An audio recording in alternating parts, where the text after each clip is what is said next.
The film starts with slow-motion shots of flowing water. We see a close-up of water dripping down human skin. This goes on for a few minutes until we get a glimpse of the face of one of our main characters, Fama. This certainly isn't how most romance movies begin, but it's an intriguing start. The next scene takes place inside a train. Our protagonist, Naomi, is staring intensely at Fama. Fama notices her but looks away, ignoring Naomi. However, she starts clutching the vertical pole tighter, as a sign that she's feeling a bit uneasy. At one point, Naomi starts staring, and Fama looks back at her. Fama gets off the train and makes her way through a series of empty places. Her surroundings are quiet, too quiet. It's hard to tell whether it's because it's early in the day, or if she's just in a less populated neighborhood. Moments later, we see Fama in a swimming pool with other swimmers. She suddenly has a feeling that someone is watching her. True enough, when she looks to her left, someone from an elevated space is staring down. The view from the stalker's back suggests that this is Naomi again. Fama looks back at her observer for a few seconds before continuing to swim. Seconds later, we see that the observer is indeed Naomi. She's walking down the stairs to get a closer look at Fama. Meanwhile, Fama is submerged under the water. Compared to the other swimmers, she's the only one who is completely submerged. The others all have their head above the water. Perhaps this is because she's waiting for Naomi to leave and stop staring at her. After all, it's indeed hard to concentrate on practice if a stranger is creepily eyeing you from a distance. In the next scene, Naomi just finished taking a shower. Based on her surroundings, she seems to be inside the locker room.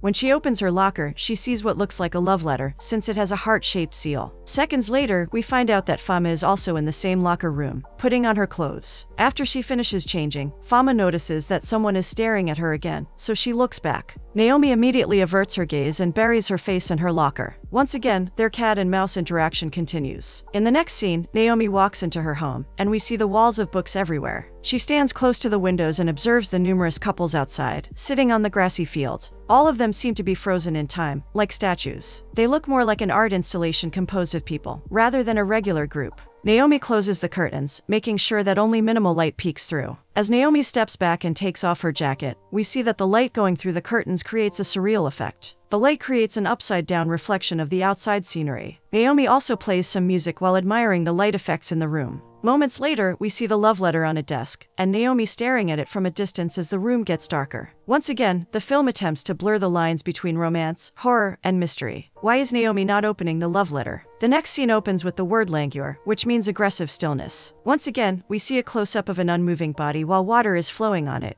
It's a scene similar to a person under a shower. Seconds later, we see that Naomi is the one under the shower, along with other unknown women around her. Just like the word languor suggests, her surroundings are still, similar to the stillness that she saw outside of her window. Only the water is in a constant state of movement. As motion returns to the scene, we see a silhouette of a woman who looks like Fama showering in another room. As expected, Naomi is observing this silhouette, and she only stops staring after she finishes showering. In the next scene, the same scene from the beginning of the movie repeats itself. Naomi is staring at Fama while on the train, both wearing the same clothes. Once again, Fama heads to her swimming practice after she gets off the train. Naomi follows her from a distance. Later, we see Naomi in a car, observing the people as she passes by. When she arrives home, she heads to the same window, just like yesterday. But this time, we don't see her observing the people outside. Fast forward to the evening, and Naomi finally picks up the love letter. She opens the letter and starts reading in the dark room, which can't be good for her eyes. The content of the letter is short, but quite romantic and dramatic. At this point, we are still not sure who sent this letter. The next day, Naomi is sitting in a grassy field and still staring at the love letter. When she looks around, she sees several people staring at her. These are the same people from 2 days ago outside of Naomi's house, and they haven't changed their clothes. Could they be imaginary? In the next scene, we see Naomi confidently walking on a busy street.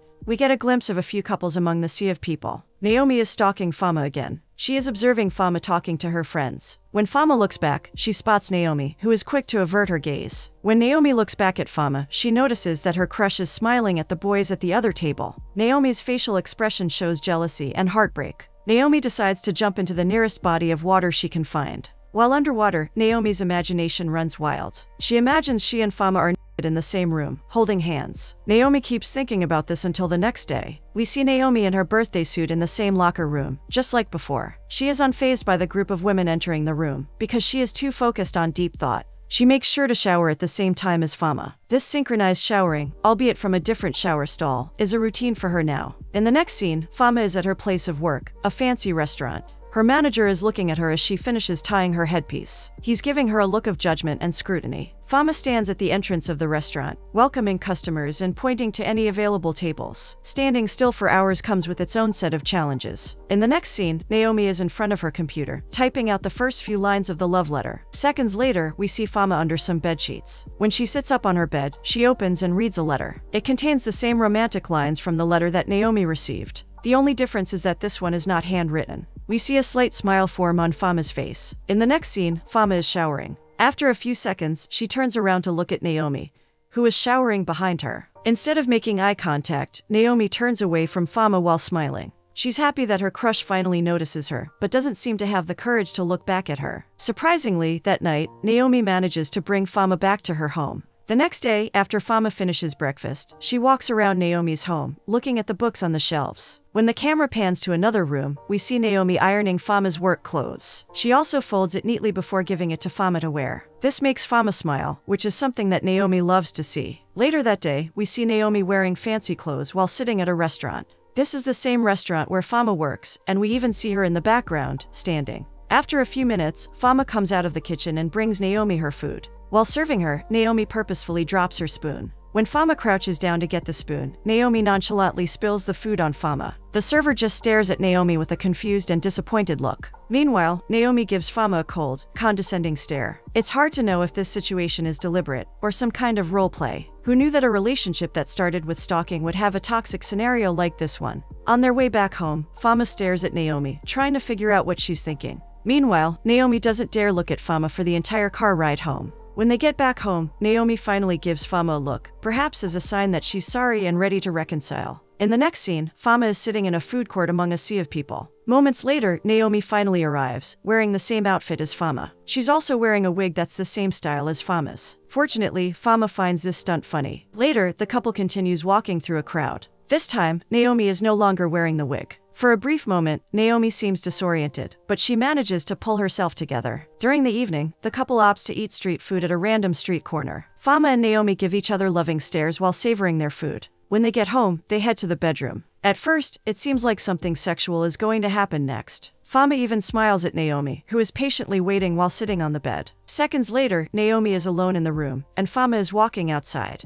In the next scene, Fama is all by herself, walking inside a mall, minding her own business. All of a sudden, she spots Naomi waiting for her, wearing the same fancy clothes she wore at the restaurant where Fama works. After a few seconds, Naomi kneels in front of Fama. It looks like she's going to propose, but since Naomi doesn't bring out a ring, this could be interpreted as her apologizing. The next day, Naomi is at Fama's place. She inspects her lover's room, trying to understand her preferences and living situation. Fama just watches, waiting to see Naomi's reactions. Meanwhile, Naomi is deep in thought while touching the bedsheets. Out of the blue, Fama takes a chair and places it in front of the door, acting as a barricade. Fama then slowly starts taking off her headpiece. One would think that she's going to start taking off the rest of her clothes next. However, so far in the film, it's fair to say that most expectations are subverted. Naomi approaches Fama from behind and caresses her hair. She also smells it and plays with the edges. When she smells Fama's hair again, the scene transitions to them riding a train. During the couple's next stop, we see Fama put on a hijab before riding the train again. Perhaps the only reason she rode the train without a hijab on was to indulge Naomi's desire to touch her hair. Now that it's over, she can continue riding the train in her usual attire. In the next scene, nothing out of the ordinary happens. Fama's is just at her workplace, standing and welcoming customers. The only noteworthy thing that happens is when she takes the coat of one customer and puts it in a closet. After that, she goes back to standing still. On the ride home, Naomi summons the courage to hold Fama's hand. This is the first physical contact they've had so far. Fama wakes up shortly after, and she doesn't mind what's happening. Either she's too tired to notice, or she appreciates the gesture and doesn't want to make things awkward. In the next scene, Fama helps Naomi sneak into her home. They climb from a back alley and enter through the window. As soon as they hear people approaching the room, Fama lies in her bed and pretends to be asleep. Meanwhile, Naomi hides behind the desk. When someone opens the door, they don't suspect anything amiss. When the coast is clear, Fama sits up, looks at Naomi, and smiles in amusement. She walks up to the mirror and unties her hair. Just like before, Naomi walks towards Fama until she's inches behind her. However, this time, she doesn't caress Fama's hair. Instead, she gently grabs Fama's right. Fama is frozen in place, unsure how to react. They stay in that position for several minutes. Again, one would think that the next course of action is intercourse, but nothing happens. Naomi lets go of her grip, takes her bag, and then leaves the apartment. While riding the train home, we see Naomi deep in thought. Perhaps she's regretting not going all the way with Fama. Maybe she's contemplating where their relationship is heading, or if she's doing the right thing. It's hard to tell, given that the entire movie doesn't have any dialogue. The next day, Naomi is in her home wearing the same clothes as last night. She's leaning on a wall near the front door, looking at it every few seconds. It's as if she's waiting for it to open. She must be waiting for Fama to knock, or just come in. Unfortunately, despite waiting patiently, the door doesn't open. It's interesting that she'd do this instead of calling or texting Fama. In the next scene, we see multiple women taking a shower together, with Naomi in the middle. From her perspective, everything is silent. She is so deep in thought that all of the noise and visuals are drowned out. Seconds later, we get a glimpse of what's on Naomi's mind. It's not surprising that she's imagining a scenario with Fama again, particularly one that involves having their faces close to each other. The next scene takes place at Naomi's home. She's wasting time by reading a book. She suddenly turns around and sees that Fama is outside her house, wearing a white dress. Moments later, the lovers are in Naomi's room, looking at each other intensely. There's a lot of sexual tension. For several moments, they seem like they're going to kiss, but they don't. All they are doing is looking at each other, holding each other's faces, and acting like they're going to kiss, sort of like sensual edging. Later on the same night, we see Naomi alone in her room. She walks to the front of her house and peeks outside. There, she sees Fama several feet in front of the house, slowly taking off her clothes. Seconds later, Fama is completely outdoors, despite the midnight breeze. Is this the declaration of a challenge? Maybe it's a show of dominance. I guess that's open for interpretation. The next day, Naomi rushes to Fama's apartment. Just like the other night, she takes the less convenient route, parkering at the backside until she reaches Fama's window. Unfortunately, nobody is there. She decides to observe the surroundings before leaving. While riding the bus, Naomi spots a woman wearing a hijab. However, that woman is facing away from her, sitting down. Naomi thinks the woman might be Fama, but she's unsure if she should approach. The woman stands up and exits the bus. This is when Naomi confirms that this woman is not Fama. After all, in a progressive city, a woman wearing a hijab is not a rare occurrence. The next few minutes are just shots of the street corner as the bus passes by. This is Naomi's perspective, which perhaps symbolizes how her life is passing by, and how mundane it is without seeing her love. We also see a brief scene of Fama undressed and sitting on her bed, while the room is dimly lit.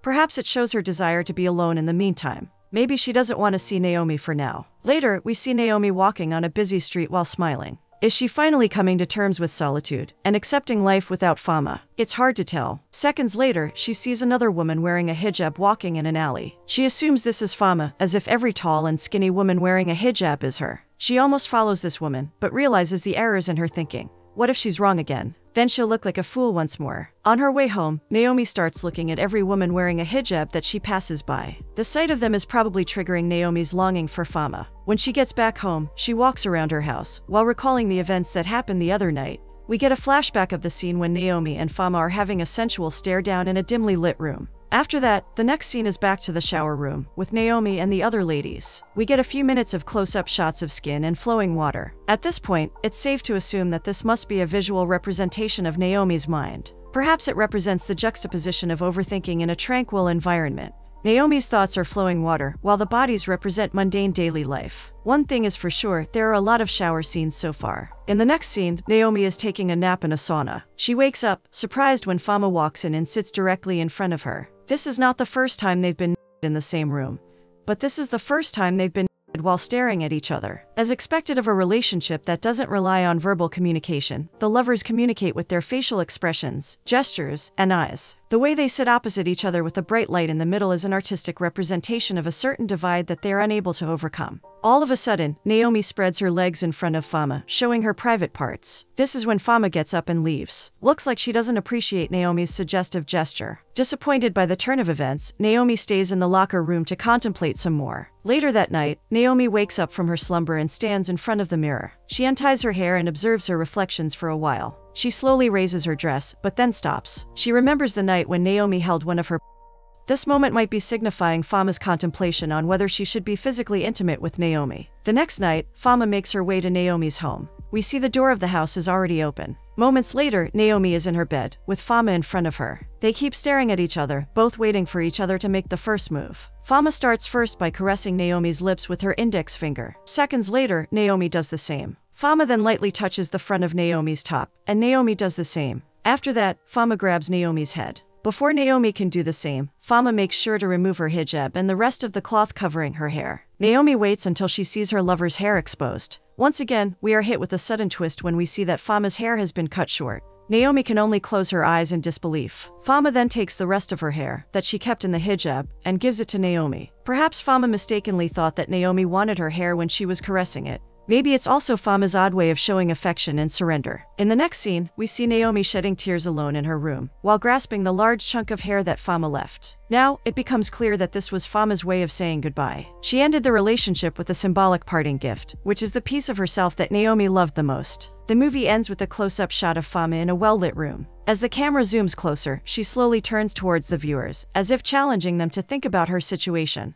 Is she asking us what we would do if we were in her shoes? Nothing is explicitly stated, leaving the audience the freedom to interpret everything they have just witnessed. There's a lot to unpack in this movie, that is for sure. We are left with a lot of questions, such as, why was Fama reluctant to engage in intimacy? Was it because of the conflict with their religion? Is Naomi a toxic lover, and was her personality the reason why Fama broke it off with her? The answers to these questions might come up after watching the movie again.